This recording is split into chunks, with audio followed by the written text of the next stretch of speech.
gente estava conversando essa semana, né? Quem poderia trazer a palavra em homenagem ao apóstolo? Aí vieram várias pessoas, aí Anne falou, você é filha, né? Ele vai se sentir homenageado e honrado em ver a filha dele pregando a palavra. Eu falei, então tá bom. E aí minha mãe falou assim, pensa num personagem ou num texto que você lembre o seu pai, que traga à sua memória o seu pai. E eu quero que você abra comigo o primeiro texto que eu quero falar com vocês, é 1 Coríntios, capítulo 9, a partir do versículo 19. 1 Coríntios 9, 19. Eu não vou esperar todos abrirem, já vou começar a ler. Diz assim: porque embora seja livre de todos, fiz-me escravo de todos, para ganhar o maior número possível de pessoas. Tornei-me judeu para os judeus, a fim de ganhar os judeus. Para o que estão debaixo da lei, tornei-me como se estivesse sujeito à lei, embora eu mesmo não esteja debaixo da lei, a fim de ganhar o que estão debaixo da lei. Para os que estão sem lei, tornei-me sem lei, embora não esteja livre da lei de Deus, e sim sob a lei de Cristo, a fim de ganhar os que não têm lei. Para com os fracos, tornei-me fraco, para ganhar os fracos. Tornei-me tudo para com todos, para de alguma forma salvar alguns. E o título da minha mensagem que eu coloquei nessa noite é Bombril, 1001 utilidades. Por quê? Por que eu coloquei o título dessa mensagem? Porque o seu apóstolo, ele é como Paulo está falando aqui. O seu apóstolo é um bombril com 1001 utilidades para o reino de Deus. Ele é esse exemplo de que fiz tudo para com todos, para que de alguma forma salvasse alguns.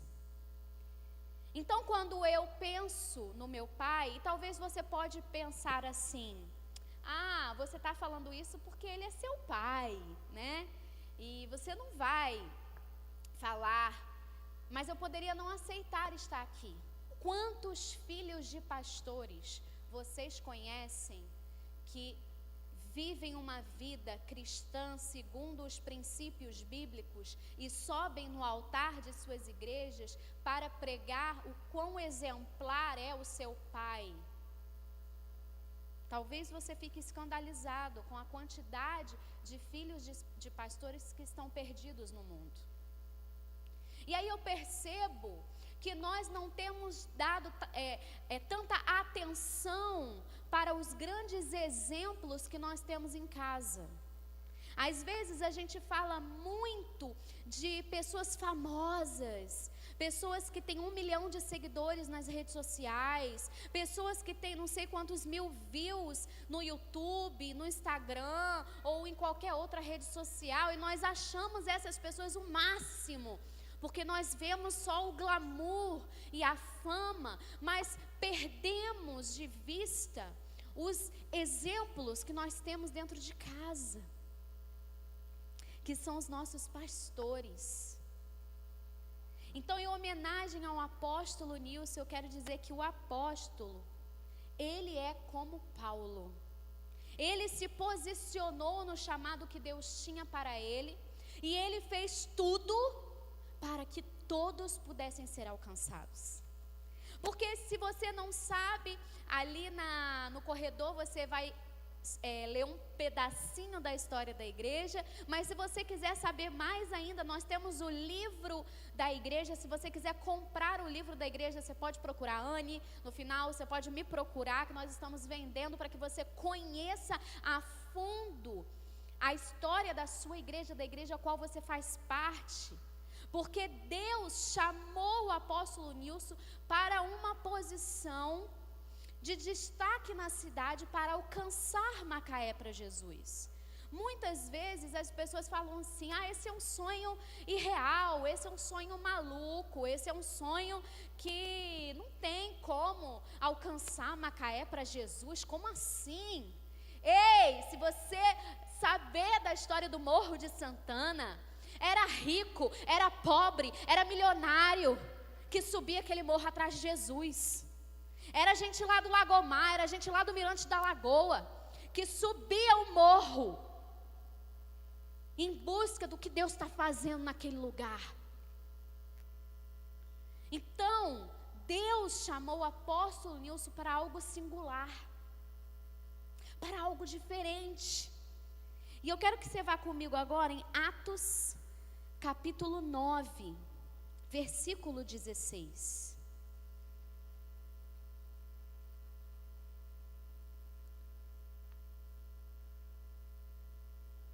Eu vou ler a partir do versículo 15, corrigindo. Diz assim: mas o Senhor disse a Ananias: vá, este homem é meu instrumento escolhido para levar o meu nome perante os gentios, os seus reis, perante o povo de Israel, e mostrarei a ele quanto deve sofrer pelo meu nome.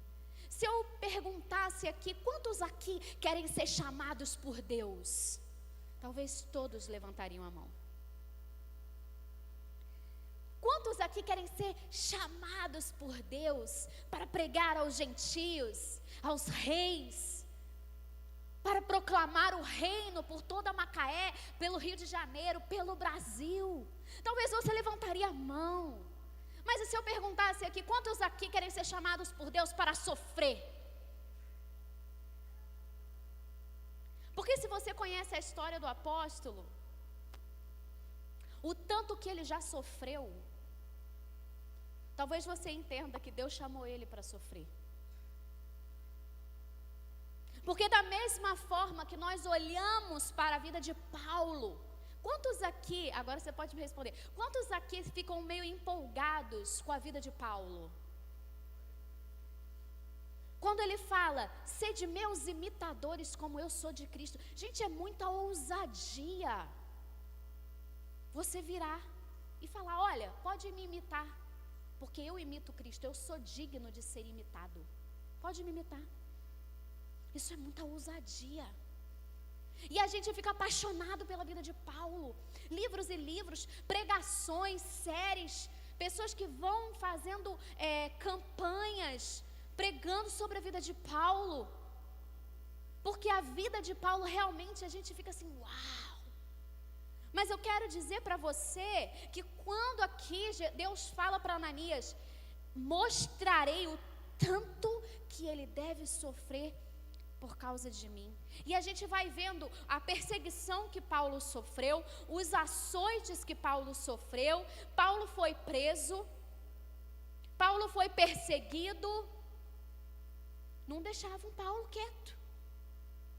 Paulo sofreu por causa do nome de Jesus. E através do sofrimento de Paulo, da prisão de Paulo, nós temos as cartas que nós temos. Porque ele escrevia, porque ele não podia ir pessoalmente. Eu não sei ainda as cartas que Deus deu para o pastor, para o apóstolo. Eu não sei o que o apóstolo, que Deus ministrou ao coração dele nesse tempo em que ele ficou mudo. Mas uma coisa eu tenho certeza, que é no nosso tempo de aflição, é no nosso tempo de prisão, que Deus libera cartas para nós, para que através de nós, essas cartas sejam levadas. Porque Paulo só escreveu o que ele tinha dentro dele. Então, o futuro, os próximos capítulos, vão revelar o que Deus fez na vida do apóstolo. E diferente, de repente, do que você imagina, o apóstolo não é aquele homem que vai sentar e escrever um livro. né? Eu lembro muito da história do André Fernandes, que ele ficou 3 dias internado, e aí ele escreveu 3 dias no barco, é o nome do livro. Ele ficou não sei quantos dias lá internado, e ele escreveu 3 dias no barco. Eu não li o livro, mas eu vi uma entrevista onde ele falou que Deus deu o livro para ele enquanto ele estava naquele hospital. Eu não vejo o apóstolo, e eu conheço ele não tem esse perfil de escrever um livro, mas ele vai viver a próxima história, os próximos capítulos. Podem observar o que Deus vai fazer na Igreja Batista Getsemane nos próximos capítulos. Por quê? Porque uma coisa que eu faço, e às vezes, né, Gessé tem que virar para mim e falar: você não é seu pai, você não é seu pai. Mas eu imito meu pai.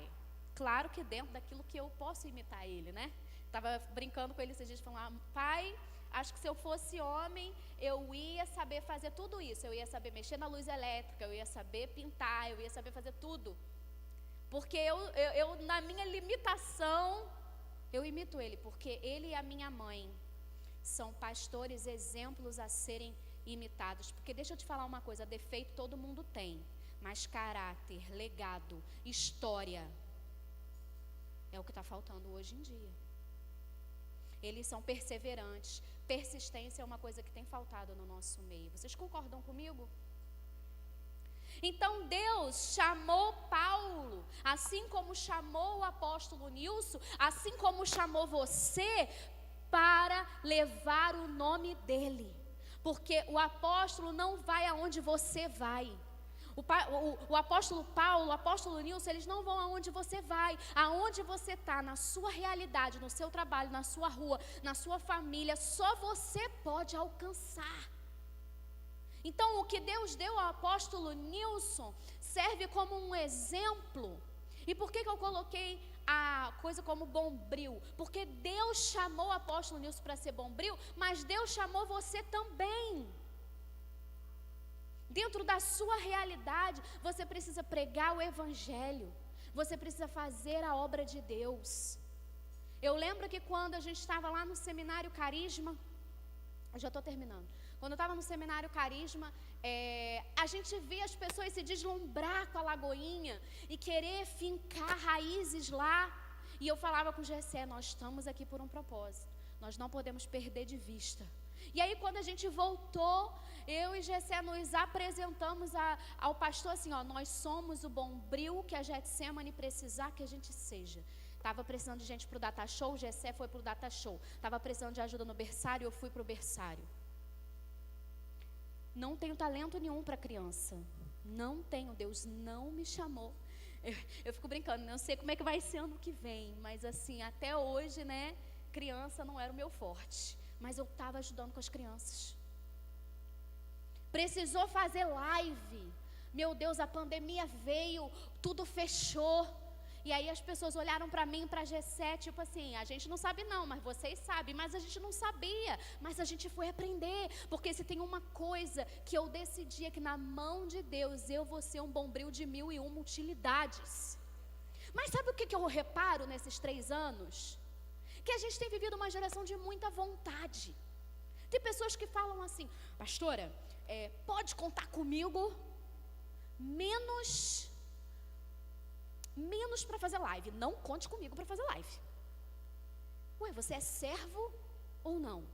Olha, pastor, eu quero ajudar na igreja, mas só se for nos meus termos. Tem gente que fala: eu posso fazer isso, eu posso fazer aquilo. Não, mas olha, eu só posso servir a Deus no domingo de manhã. Não conte comigo domingo à noite, nem quarta-feira, nem segunda, nem outro, só domingo de manhã. Isso não é servir a Deus. Porque quando Paulo fala aqui: fiz-me de tudo para com todos. E sabe um outro texto famoso de Paulo que ele fala assim: posso todas as coisas naquele que me fortalece. Quem conhece esse texto?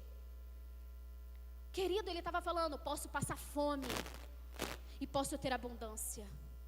Posso passar necessidade e posso ter condições. Posso ter roupa nova, mas posso ter que ficar sem comprar roupa nova. Posso tudo tudo naquele que me fortalece. É tudo. E às vezes a gente pega esse texto, eu vou vencer, eu posso todas as coisas, eu sou poderoso, né? A gente usa esse texto para isso. Mas não é isso que Paulo está falando. Deus está nos chamando. E Deus pode estar me usando aqui nessa noite para falar com você que está em casa, para falar com você que está aqui, que Deus está chamando você para sim ser um bombril de 1001 utilidades na mão dEle. Mas para isso você precisa se esvaziar de suas condições. Porque Moisés virou para Deus e falou: mas eu não sei falar. Deus não está preocupado com as suas condições, com a sua capacidade. Deus chamou 2 jovens de 20 e poucos anos. Pensa comigo aí. Eles tinham, vou até chamar eles para vir aqui no altar, pode vir. Eles tinham 22 anos. Pensa comigo aí, se você tem mais de 22 anos, lembra de quando você tinha 22 anos. E Deus chamou eles para serem missionários. Porque primeiro, Deus levantou o pastor Nilson como evangelista na primeira igreja batista. E depois, vocês me corrijam se eu estiver errado. E depois de um tempo evangelizando, trabalhando com jovens na primeira igreja batista, Deus colocou um projeto no coração deles de ir para o bairro que ninguém queria ir. O Morro de Santana, em 1984, ninguém queria ir para lá. Lá era um nada, lá não tinha nada. A família do meu pai falou: você é doido, vai fazer o que lá? Vai passar fome. Ele tinha um comércio e ele abriu mão do comércio em nome de um projeto, em nome de um projeto sobrenatural. E aí eles chegaram como missionários num lugar distante, num lugar difícil. Pensa aí, irmãos, você com 22 anos, assumindo a responsabilidade de começar um projeto missionário num bairro extremamente carente. Porque hoje, quando você pensa num bairro carente, eu não sei qual bairro que vem na sua cabeça, mas provavelmente esse bairro já tem água encanada, como é que fala? Esgoto, saneamento básico. Mas o morro não tinha saneamento básico. Então você imagina o que é Deus levantar, o que eu posso dizer, 2 jovens improváveis. Porque que recurso financeiro eles tinham? Que poder de autoridade na cidade eles tinham? Quem eram eles? Na cidade de Macaé. Mas olha o que Deus fez. Porque Deus não vai olhar para a sua condição, Ele não vai olhar para o seu bolso, Ele não vai olhar para a sua técnica maravilhosa, Ele não vai olhar para a sua condição, para o que você pode fazer. Sabe por quê? Porque se você pode fazer, então é na força do seu braço.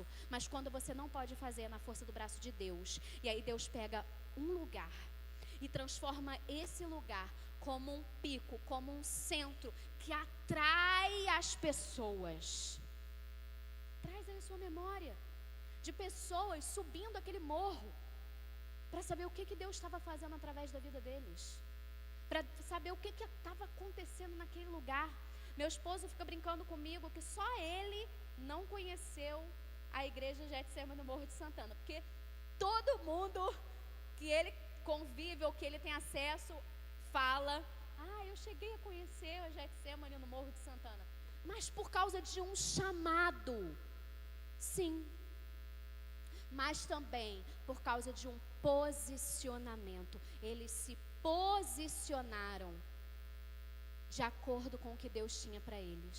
Então eu quero que você se coloque de pé nesse momento, mas eu quero que pela fé você se posicione no que Deus chamou você, no chamado que Deus tem para você, não nas suas condições, não no seu poder, não no quanto você pode fazer para Deus, mas simplesmente no seu coração de virar para Deus e falar: eis-me aqui, envia-me a mim. Então, assim como Deus chamou o pastor, o apóstolo Nilson e a pastora Jane, eu chamo você. eu trago à sua memória que Deus chamou você para um propósito, para uma posição. Nesse momento, eu quero que vocês estendam a mão para eles, mas eu quero que vocês estendam a mão para a igreja. E eu vou orar, mas eu quero que você aí no seu lugar, você ore também. Para que Deus continue fazendo a vida deles, para que Deus fortaleça eles. E eu quero que você ore bênçãos sobre a vida deles. E eu quero pedir que vocês, pastor Nilson, pastora Jane, orem para que Deus posicione eles no chamado. Amém? Senhor, diante da tua presença, Pai, nós nos colocamos nessa noite. Deus, nós nos posicionamos. Senhor, é pela fé que eu oro em nome da Igreja Batista Getsemane. E eu, pela fé, Senhor, me posiciono diante da tua presença e apresento a gente, Senhor, como um bombril de 1001 utilidades a ser manuseado pelo Senhor. Deus, se o Senhor precisa que a gente cante, a gente vai cantar. Se o Senhor precisa que a gente pregue, a gente vai pregar. Se o Senhor precisa que a gente abra a boca para orar, a gente vai abrir a boca para orar. Vamos evangelizar, vamos fazer tudo, Senhor, para com todos, para que de alguma forma o Senhor salve a cidade de Macaé, que de alguma forma o Senhor salve os cidadãos dessa cidade, os perdidos dessa cidade. Senhor, eu peço que o Senhor coloque os perdidos na nossa vida, para que a nossa vida pregue a tua palavra, para que possamos proclamar o teu nome e fazer crescer o teu reino. Senhor, que essa igreja seja pequena, que a igreja do Morro seja pequena, que a igreja da Aroeira seja pequena, mas que cada membro dessas igrejas venham se posicionar realmente como embaixadores do teu reino, aonde quer que elas vão. Que as pessoas cheguem, que o teu Espírito Santo seja um imã, para que as pessoas sejam atraídas para elas e que elas possam pregar o teu evangelho, pregar o teu reino, estabelecer uma nova cultura. E que a igreja Getsemane seja novamente aquilo que ela foi um dia, um imã da tua presença, um imã da tua presença para os perdidos, para os necessitados, para aqueles que não te conhecem. Que a Getsemane seja novamente, Senhor, esse imã espiritual. Ah, Pai, nós clamamos que o Senhor faça melhor o que um dia o Senhor fez na nossa vida. Que possamos ser testemunhas vivas no nosso trabalho, na escola, no nosso bairro, nas nossas redes sociais. Senhor, nós nos apresentamos. Querido, se você de coração entendeu a minha mensagem, nesse momento eu quero que você ore e se apresente a Deus como um bombril. Mas só se você entendeu, não é palavra vazia, porque quando você fala, Senhor, eu sou um bombril, me usa, a 1001 utilidades, me usa, Ele vai usar você. Mas só fala isso se for de coração. Se você não está nesse momento, você fica quietinho enquanto eu vou terminar a oração, amém? Senhor, diante da tua presença, Pai, eu me apresento, eu, Isadora Mendonça, me apresento como um bombril de 1001 utilidades. Faz de mim aquilo que o Senhor quiser. Faz de mim aquilo que o Senhor quiser para o teu reino, para a tua glória, para que o teu nome seja glorificado, assim como o seu nome foi glorificado através da vida de Paulo. Que o teu nome, Senhor, seja glorificado através da minha vida, através da minha morte, através do meu legado, das minhas gerações, através dos meus filhos. Senhor, faz de mim aquilo que o Senhor quiser. Em nome de Jesus. Amém.